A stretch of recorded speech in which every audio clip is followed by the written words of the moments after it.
3월 17일 마태복음 23장 1절에서 12절 자기를 낮추는 자에 대해서 말씀 묵상하겠습니다. 첫 번째, 사람에게 보이고자 하는 거짓 행위 1절 말씀입니다. 이에 예수께서 무리와 제자들에게 말씀하여 이르시되 서기관들과 바리새인들이 모세의 자리에 앉았으니 그러므로 무엇이든지 그들이 말하는 바는 행하고 지키되 그들이 하는 행위는 본받지 말라. 그들은 말만 하고 행하지 아니하며 다윗의 자손인 그리스도가 동시에 다윗의 주로서 하나님이시라는 영적인 말씀을 감히 부인할 수 없었던 바리새파 사람들이 한마디도 더 이상 말하지 못하고 자리를 떠난 듯한 시간에 예수님은 무리와 제자들에게 서기관들과 바리새인들에 대한 말씀을 더 이어가십니다. 그들은 율법을 가르치는 자리인 모세와 같은 권위를 전수받았다고 생각하며 그릇된 권위를 나타내기를 좋아하여 그러한 이치에서 내려오지 않으려 하는 자들이라 하십니다. 예수님은 그들은 언행일치가 되지 않는 자들로 그들의 율법에 대한 가르침은 행하되 그들이 하는 행위는 본받지 말라고 하십니다. 율법 자체는 실천하고 지켜야 할 진리의 말씀이며 가르치는 자들의 것이 아닌 하나님으로부터 받은 참 진리이기 때문입니다. 시편 119편 105절 말씀, 주의 말씀은 내 발의 등이요 내 길의 빛이니이다. 주의 의로운 규례들을 지키기로 맹세하고 굳게 정하였나이다. 이처럼 율법 자체가 하나님으로부터 온 말씀이기 때문에 누가 가르치던 간에 율법은 우리가 지켜야 된다는 것이죠. 그러나 잘못 가르치는 자들의 그러한 행위는 본받지 말라는 주님의 말씀입니다. 4절 말씀입니다. 또 무거운 짐을 묶어 사람의 어깨에 지우되 자기는 이것을 한 손가락으로도 움직이려 하지 아니하며 그들의 모든 행위를 사람에게 보이고자 하나니 곧 경문띠를 넓게 하며 옷수를 길게 하고. 예수님께서 말씀하신 무거운 짐이란 하나님이 주신 계명보다 바리새인들이 자의적으로 율법을 해석하여 만든 각종 규범과 전통적인 계명들로 아주 사소한 것에 이르기까지 이렇게 세분화해가지고 규례를 만든 것을 말한 겁니다. 그들은 하나님의 말씀을 잘 지켜야 한다는 명목으로 더 많은 규칙과 규율을 만들어 실제적으로 백성들의 삶을 속박하였으나 자신들은 손가락으로도 움직이려 하지 않았다 합니다. 그것은 백성들의 무거운 짐에 대하여 부과만 할 뿐 그 무거운 짐에 대하여 손가락만큼이라도 함께 나누거나 대신 져주는 일은 절대 하지 않았다는 것이죠. 백성들에게 하나님 앞에서 삶을 바르게 살라고 613개의 조항을 만들어 지키게 했으나 자신들은 하나님 앞에서 살아가는 삶이 아닌 사람들에게 보이기 위한 외식행위만 일삼았습니다. 경문의 언어의 의미는 기도의 끈이라는 뜻을 가지고 있습니다. 그것은 하루 종일 차고 다니며 율법을 기억하고 경건에 힘쓰겠다는 취지로 작은 상자를 몸에 부적처럼 이렇게 착용했는데 그것은 이제 양피지에다가 기록한 그 띠를 상자에 담아서 이마 앞이나 심장에서 가깝다는 왼팔 안쪽에다 이렇게 달고 다녔어요. 경건해 보이기 위하여 기록한 그 양피지 띠를 넓게 하였다고 합니다.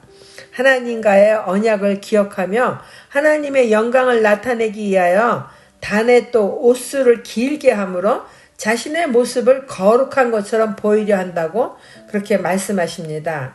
이런 경문은 지금도 유대인들은 정통 유대인들은 이렇게 기도할 때 이마에 붙이거나 팔에다 이렇게 둘둘 두고 띠를 이렇게 감고서는 지금도 이렇게 하고 있잖아요. 이처럼 화려한 바리새파의 그 의복은 하나님의 아들이심에도 불구하고 가난하고 초라한 예수님의 옷차림하고 매우 비교가 되는 것이 상상이 되지 않습니까? 그들은 하나님께 인정과 칭찬을 받기보다 사람에게 인정받고 칭찬받고 이렇게 높은 권위에 머물러 있기만을 원한 것이죠. 요한복음 12장 43절에 그들의 이야기가 있습니다. 그들은 사람의 영광을 하나님의 영광보다 더 사랑하였더라. 바리새인들에게 딱 맞는 말씀인 것 같습니다. 6절 말씀 읽겠습니다. 잔치의 윗자리와 회당의 높은 자리와 시장에서 문안받는 것과 사람에게 납비라 칭함을 받는 것을 좋아하느니라. 스스로 자신들을 높이길 원하여 해당에서도 높은 자리와 사람들이 모이는 시장 같은 공공장소에서도 사람들에게 높임받고 인사받기와 선생님이라 불리우기를 좋아하였습니다. 적용 질문입니다. 바리새인들은 무거운 짐을 백성의 어깨에 지우며 자신들은 손가락 하나 움직이지 않으나 예수님은 우리의 짐을 져주시는 분입니다. 날마다 내 짐을 져주시는 예수님과 동행하기를 기뻐하는 믿음으로 살아가십니까? 바리새인들은 자기를 낮추기보다는 자랑하며 높은 자리에 앉아 우월감을 뽐내는 자들이었습니다. 기득권을 지키기 위하여 겉으로만 치장하는 그들처럼 남들에게 보이고자 하는 것이나 인정받기 원하는 것은 무엇인가요? 두 번째 단락입니다. 자신을 낮추는 자에게 영적 권위가 주어집니다. 그러나 너희는 납비라 칭함을 받지 말라. 너희 선생은 하나요. 너희는 다 형제니라. 땅에 있는 자를 아버지라 하지 말라. 너희 아버지는 한 분이시니 곧 하늘에 계신 이시니라. 또한 지도자라 칭함을 받지 말라. 너희의 지도자는 한 분이시니 곧 그리스도시니라. 예수님은 제자들과 무리에게 납비라 불림받는 특권의식이나 계급의식을 버리고 오직 섬기는 자의 자세를 취할 것을 가르치십니다. 너희 선생은 하나라 하심은 하늘에 계신 만왕의 왕이신 하나님을 가리키는 것입니다. 성도들은 모두가 하나님의 자녀요 형제라는 말씀이죠. 땅에 있는 자를 아버지라 하지 말라 하심은 세상에 어떤 권위를 가진 스승이라도 하늘의 아버지의 영광과 권위에 비할 수 없음을 강조하는 말씀입니다. 또한 지도자라 칭함을 받지 말라 하심은 바리새인들이 자신들에게 지도자라는 용어를 붙여 스스로 자신들을 축혀 세운 것과 같이 하지 말라는 말씀이죠. 예수님은 제자들에게 진정한 지도자는 오직 그리스도이신 자신, 예수님 한 분뿐이라고 말씀하십니다. 예수님은 이제 며칠 있으면 십자가의 죽음을 맞이하여야 하심으로 제자들에게 미리 이와 같은 말씀으로 앞으로 예수님이 곁에 계시지 않더라도 3년 동안 훈련받은 대로 잘 지켜 행할 수 있도록 가르치시는 것을 볼 수 있습니다.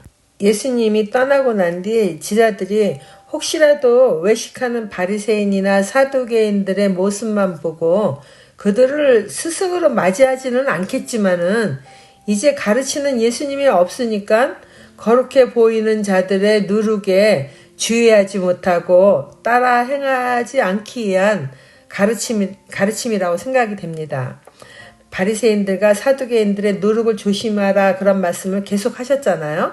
작은 누룩이라도 이내 크게 부풀어지기 때문에 주의하지 않고 그들을 따라 행하면은 이내 곁길로 들어설 수 있기 때문일 것입니다. 11절 말씀입니다. 너희 중에 큰 자는 너희를 섬기는 자가 되어야 하리라. 누구든지 자기를 높이는 자는 낮아지고 누구든지 자기를 낮추는 자는 높아지리라. 그리고 섬기는 자가 되기를 교훈하십니다. 큰 자는 반드시 섬기는 자가 되어야 할 것이므로 예수님이 안 계시더라도 이전처럼 누가 더 큰 자냐 하는 그 말들을 하면서 불화가 있었잖아요. 자기를 높이는 자는 낮아지고 누구든지 자기를 낮추는 자는 높아진다고 이렇게 다시 한번 당부하시는 것 같습니다. 적용 질문입니다. 참 지도자의 모습과 정반대되는 바리새인들이 제자들에게는 실물 교육이 되었습니다.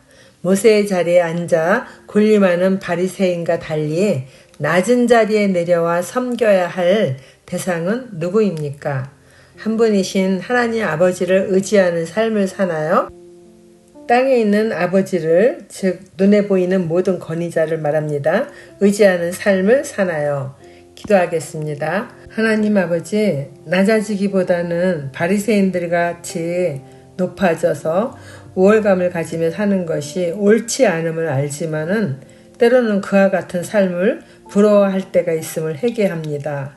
예수님은 하나님의 본체시나 하나님의 높은 자리를 버리시고 낮은 이 땅으로 오셔서 종과 같이 겸손한 모습으로 사셨는데 예수님을 사랑하고 따른다 하면서 낮아지는 것은 피하고 싶은 연약함을 버리기 원합니다. 이제는 주의 나라가 넓혀지는 일에만 마음을 다하여 섬기는 삶을 살아갈 수 있도록 성령님 인도하여 주세요. 예수님 이름으로 기도드리옵나이다. 아멘.